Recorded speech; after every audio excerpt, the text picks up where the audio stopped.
Hello class 9 students, this is your biology teacher Agrima Rawat.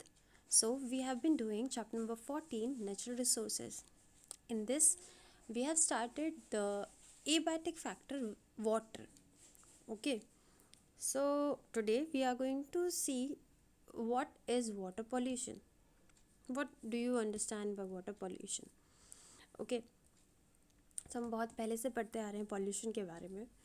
तो इतना हमें पता है कि पॉल्यूशन को हिंदी में बोलते हैं प्रदूषण, किसी चीज़ को ख़राब कर देना.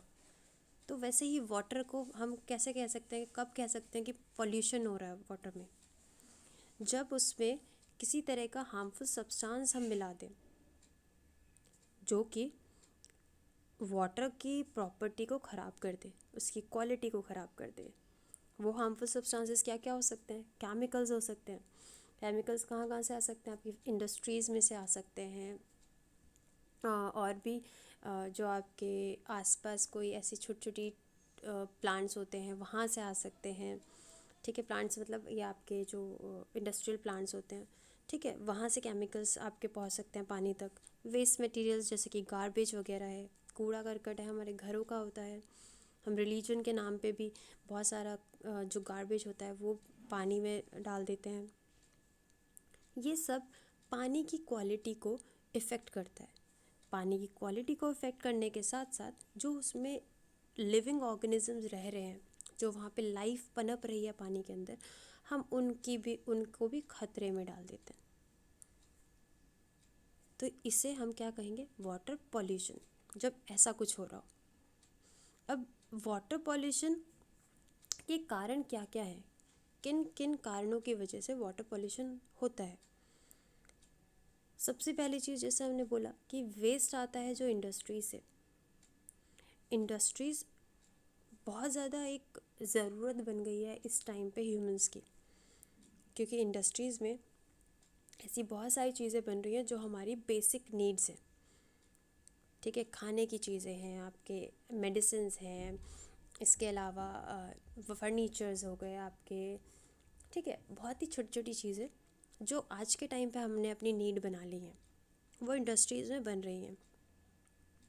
और इन सब चीज़ों को बनाने में केमिकल्स बहुत ज़्यादा रिलीज़ होते हैं. ठीक है, केमिकल्स यूज़ होते हैं और वो केमिकल्स सीधा पानी में डाल दिए जाते हैं, आसपास की वाटर बॉडीज़ में डाल दिए जाते हैं. वाटर बॉडीज़ कोई भी हो सकती है आसपास. रिवर्स हैं तो रिवर्स में डाल दिए जाएंगे वो केमिकल्स. ठीक है, या फिर अगर पास में सी है तो सी में डाल दिया जाएगा. नहीं तो रिवर से तो सी में पहुंचना ही है वो. ठीक है, इस तरीके से वाटर बॉडीज़ आपकी कंटामिनेट होती हैं इंडस्ट्रीज़ के वेस्ट से, इंडस्ट्रीज से रिलीज़ होने वाले केमिकल से. ठीक है, और ये जब रिवर्स और सीज़ में ये आपके केमिकल्स आ जाते हैं, तो ये केमिकल्स जो वहाँ पे रहने वाले लाइफ है, लाइफ में आपकी मछलियाँ आ जाती हैं, वहाँ पे पानी में होने वाले पेड़ पौधे हैं, ये सब भी आ जाते हैं. ठीक है, और ये सब जो है आपके, इनकी लाइफ पे ये केमिकल्स कितना बड़ा असर डालेंगे. जैसे आप मान लीजिए, हम अपना एग्जांपल लेते हैं ह्यूमंस का. आप जिस हवा में सांस ले रहे हैं, उस हवा में आपकी ऑक्सीजन की ज़रूरत थी आपको, तो वो तो मिल रही है आपको. बट उसके अलावा आपकी हार्मफुल गैसेस जैसे कार्बन मोनोऑक्साइड, ये सब भी आपके उसमें ऐड हो जाए तो फिर क्या होगा? दिक्कत होगी ना आपको रहने में. सेम वैसे ही जो लाइफ पानी के अंदर रह रही हैं या पानी पे डिपेंडेंट होके रह रही हैं, उनके लिए भी वही चीज़ होगी.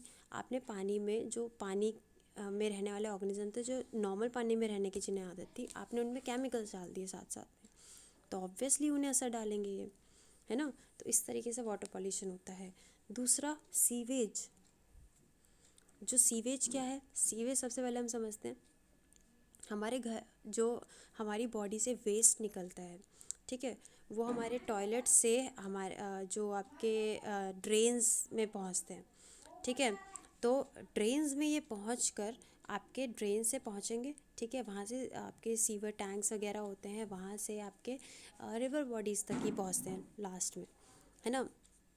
तो ये जो आपका वेस्ट प्रोडक्ट होता है जो हमारी ही बॉडी से निकला है, इनके अंदर बहुत अलग अलग तरह के हार्मफुल बैक्टीरियाज वगैरह भी प्रेजेंट होते हैं।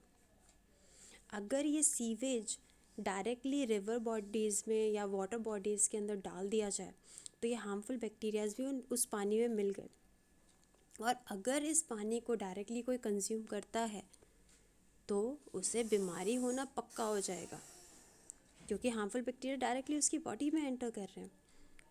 तभी तो जो गंदा पानी पीने से कॉलरा, डायरिया, ये सारी बीमारियां हो जाती हैं।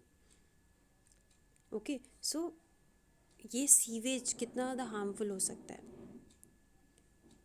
फिर आती हैं माइनिंग एक्टिविटीज़, जो खुदाई करवा के आपके मेटल्स वगैरह निकाल जाते हैं।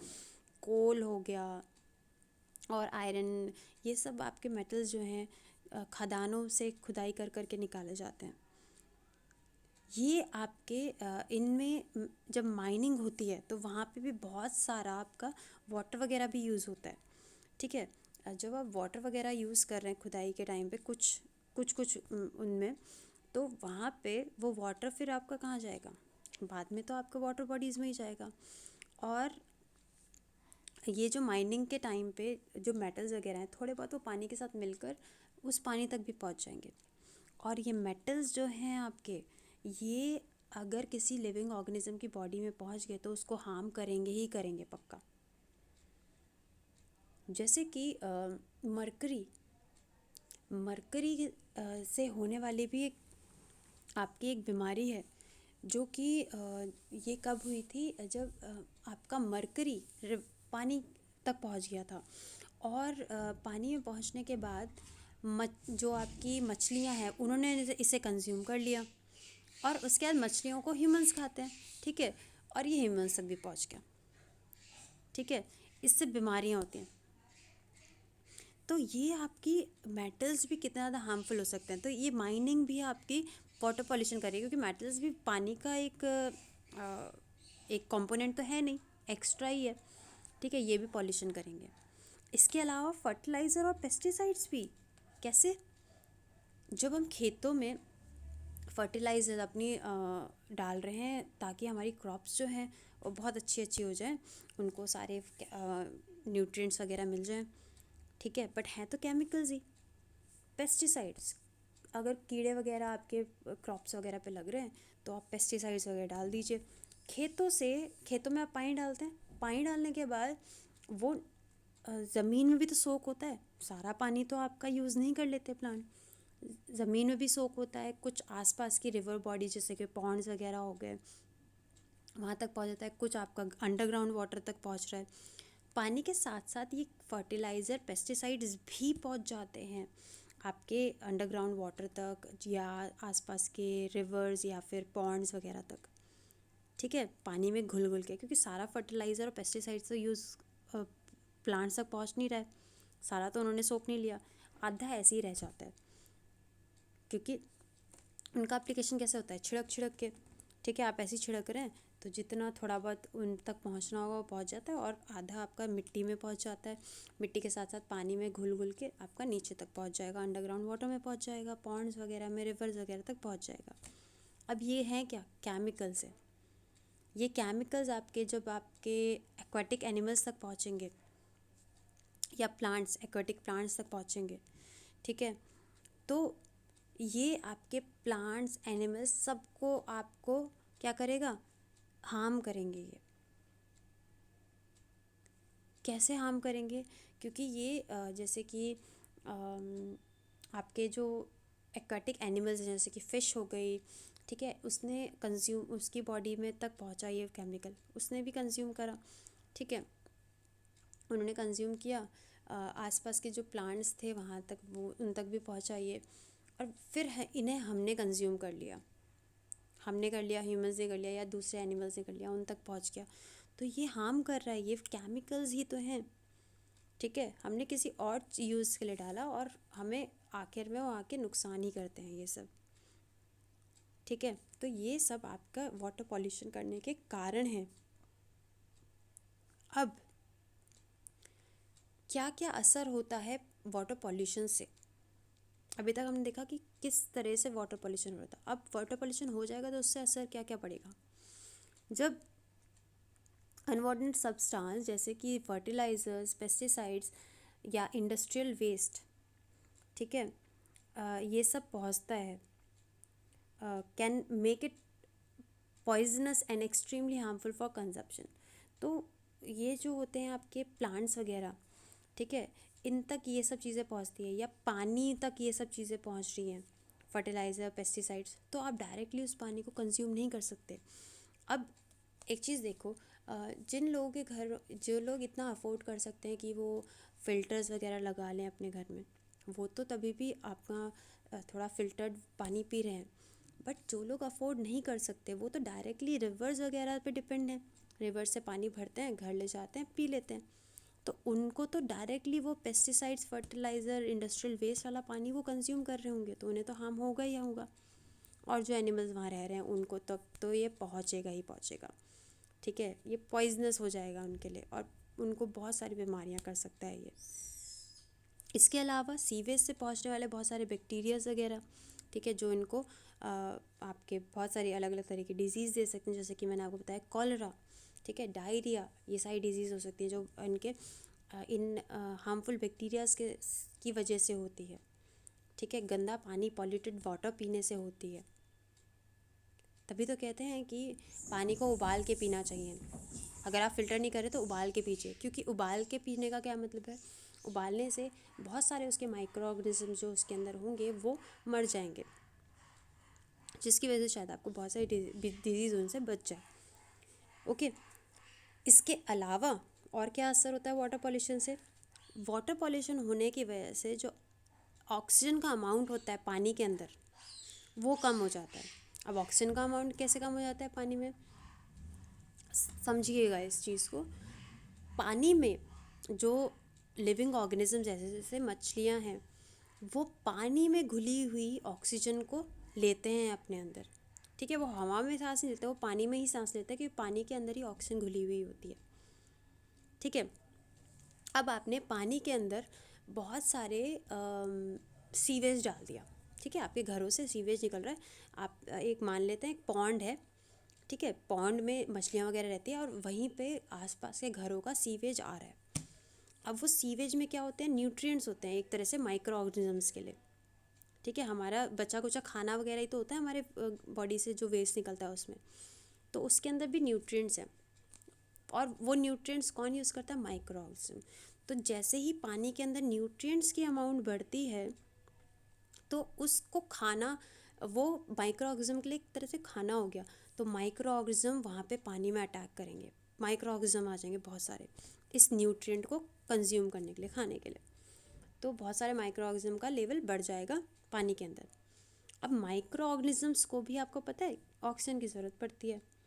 अब जितने ज़्यादा माइक्रो ऑर्गेनिज्म इस न्यूट्रिएंट को खाने के लिए आएंगे उतने ज़्यादा वो ऑक्सीजन भी पानी से ले लेंगे, और मछलियों के लिए वहाँ पे पानी में ऑक्सीजन की कमी हो जाएगी, ठीक है, क्योंकि न्यूट्रिएंट्स बढ़ गए पानी में तो माइक्रो ऑर्गेनिज्म भी बढ़ गए, माइक्रो ऑर्गेनिज्म पानी में बढ़ गए तो उन्हें ऑक्सीजन की ज़रूरत पड़ेगी, वो कहाँ से लेंगे, वो पानी से ही लेंगे, और पानी में जो ऑक्सीजन थी वो तो फिशेस भी ले रही थी, और कंपटीशन में माइक्रो ऑर्गेनिज्म ज़्यादा ऑक्सीजन ले जाएंगे, फिशेस को बेचारी को ऑक्सीजन ही नहीं मिल पाएगी प्रॉपरली, तो इससे तो फिशेस वगैरह आधी तो मर ही जाएंगी बेकार में, क्योंकि ऑक्सीजन की कमी हो जाएगी वहाँ पे पानी में।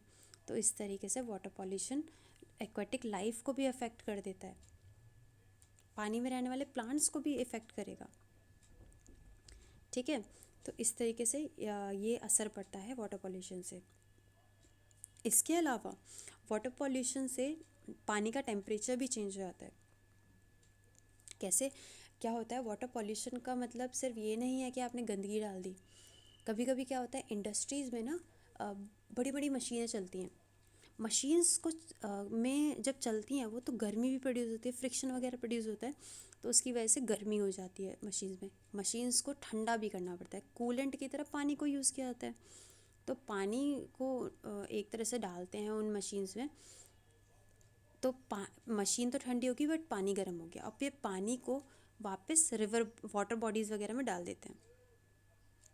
अब ये गरम गरम पानी एकदम से हमारी रिवर्स में आ गया, चलिए, तो वहाँ पे रहने वाले एक्वेटिक लाइफ एनिमल्स जो हैं ये सब तो उस टेम्परेचर के लिए नहीं बने हुए ना, उनको तो एक नॉर्मल टेम्परेचर चाहिए। अब गर्मा गर्म उनके ऊपर पानी डाल दिया आपने तो क्या होगा? आप मान लीजिए आपके ऊपर एक किसी ने बहुत ही उबलता हुआ पानी डाल दिया उठा के, नहीं सह सकते ना। वैसे ही ये एक्वेटिक एनिमल्स भी जो पानी के अंदर रह रहे हैं, इनका भी आपने एकदम से इन्वायरमेंट का टेम्परेचर चेंज कर दिया, और इनको तो उसमें रहने की आदत ही नहीं है, तो ये कैसे रहेंगे वहाँ पे? इस टेम्परेचर के इंक्रीज़ होने की वजह से ये एक्वेटिक एनिमल्स के एग्स भी वहाँ पे रह नहीं पाते, वहाँ पे अच्छी तरह से पनप नहीं पाते और ख़राब हो जाते हैं। ठीक है, तो an increase in temperature is not suitable for all the aquatic animals, specially their eggs. उनके एग्स के लिए तो बिल्कुल भी अच्छा नहीं है, क्योंकि एग्स को सेकना होता है। ठीक है, एक पर्टिकुलर टेम्परेचर चाहिए जिसमें वो पनपेंगे और बच्चे उनमें से बाहर आएंगे। अगर उन्हें वो टेम्परेचर ही नहीं मिल पाएगा तो वो तो बेचारे मर जाएंगे। ठीक है, तो कितना कुछ हो रहा है वाटर पॉल्यूशन की वजह से। हम तो नॉर्मली देख रहे थे कि शायद हमें बीमारियां हो जाए, ऐसा कुछ हो जाए, बट उसकी वजह से एक्वाटिक लाइफ्स को भी कितना ज़्यादा हार्म हो रहा है। वो रह ही नहीं पा रहे, ऑक्सीजन की कमी हो जा रही है, टेम्परेचर की वजह से उनके बच्चे भी मर जा रहे हैं, उनके बच्चे पैदा ही नहीं हो पा रहे हैं। तो कितना ज़्यादा हार्म कर रहे हैं हम लोग वाटर पॉल्यूशन इसकी वजह से। Okay, so this was the water pollution. I hope you have understood this. Thank you.